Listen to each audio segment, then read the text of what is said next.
Is Musk acting responsibly or a little less than that? Tyler, he's acting responsibly. If your peer group is Britney Spears, that's just fine. As a 19-year-old pop star in 2000, she came out with, oops, I did it again. And that's what he's doing. If he were serious about this, and okay, maybe he is, because a little summary you guys just gave of what's happened in terms of the 8 tweets that followed from the earlier one in the last few minutes, it's sounding like he's putting on the image of this being serious. But in fact, nobody, when they're looking at a privatization, dangles this way and does this sort of teasing dance of choreography. Somebody only does this when they're trying to distract us with the shiny new thing. Who does that sound like? It is a brave new world, whether it is in politics or in business, it would appear, in how you communicate to various constituencies. And Twitter obviously has become a focal point of that. Do you suspect that I almost said Mr. Trump, Mr. Musk has spoken to his board about all of this tweeting that he's been doing today? Well, and what if he hasn't? Good for you, Tyler, for making the giant leap. I never brought up the president's name. I alluded to it, and you exactly got it. That's right. Is that the parallel? If you don't want to Britney Spears, it's to Donald Trump. I have a piece coming out in Chief Executive Magazine called "You Are What You Tweet." And it's a good thing that people sometimes blurt out what's in the back of their mind instead of corporate spin. We actually know what's going on here is that somebody uses these tweets not for serious negotiations, but they use them for distraction as the shiny new thing. We know he's got operational problems. He's, the Gigafactory straining to show that they can come out with 5,000 cars a week as he managed to squeeze out in June. Is this really going to be sustainable? Yeah, but Jeff, it also, I take your point that sometimes financial governance, staffing, he's lost 50 key people. There are a lot of problems here. He can't afford to build the new factory that he said he wants to build. So this is a distracting strategy, like attacking the press. I take your point that tweets can be like chaff that the bomber sends out the back of the plane to attract the shots, but it can also be a way to do foreign policy or to do corporate policy. It isn't control the narrative. It isn't, and to create the narrative, it's not merely a distraction in some cases, right? We've yet to see.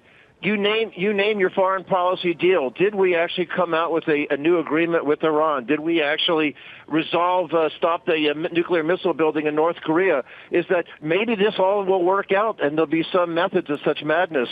But right now we've seen strategic smokescreens created, much the way we used to see these serial acquirers of another era try to hide what's going on by stabling together lots of companies like Dennis Kozlowski and others. Creating a strategic blur, a strategic smokescreen doesn't solve problems. It just tries to get the pressure off. This is a guy like Mark Zuckerberg who's gotten enormously wealthy off of other people's money and chafes at being accountable for it. We see a lot of tech entrepreneurs that don't like the loss of the culture that they had when they were a private company because as a public company, enormously wealthy from other people's money, they don't want to be accountable to them. The scrutiny sometimes is something that they resent, and that's what's going on here. But Jeff, isn't that sort of the other side of the coin, what you just hit on, that whether this is an unusual way, unorthodox way of doing it or not, if this is Elon Musk signaling that he's going to be taking Tesla private, if it is a private company, he doesn't have a lot less pressure on its shoulders to be able to execute on all of those challenges you just laid out. Well, he's painted himself into a corner. You're absolutely right. Is that if he's not serious, how in the world does he not? How does he get out of this right now? Well, the Greeks would call it the Deus Ex Machina. The hero is now stuck, and we need some golden chariots to come down from the sky and save him. He'll invent that. He's pretty clever. There'll be some reason why. Who's got this $80 billion cash sitting around to do this buyout?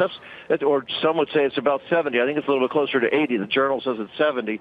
To afford this at the $420 a share stake, that's pretty hard to imagine. There'll be some reason why it doesn't go through, why we'll all be better off if he's decided that we don't have the buyout. Jeff, I'm still stuck on this point, and we talked about this a little earlier when you said if he is serious. Well, maybe he is serious. Maybe he wants to take the company private. As Morgan pointed out, he said that before, that he would like to take Tesla private. It might be easier for him to do what he wants to do. But wanting to do it and then actually doing it or having the means to do it are two very different things. But he's put it out there now. The stock is halted. We've been talking about it for an hour and a half, which goes back to the point we started with. Is it responsible? You may be serious, but should you really be saying this if it's not actually happening? If it was really going to happen, you wouldn't see him tantalizing it this way. That if it was going to happen, where's the money? Where's the deal? This is quite a bit more, than a $24 billion or almost $25 billion buyback by Michael Dell. Now, Michael Dell had enormously deep pockets, and yet that still wasn't enough. It took Silver Lake.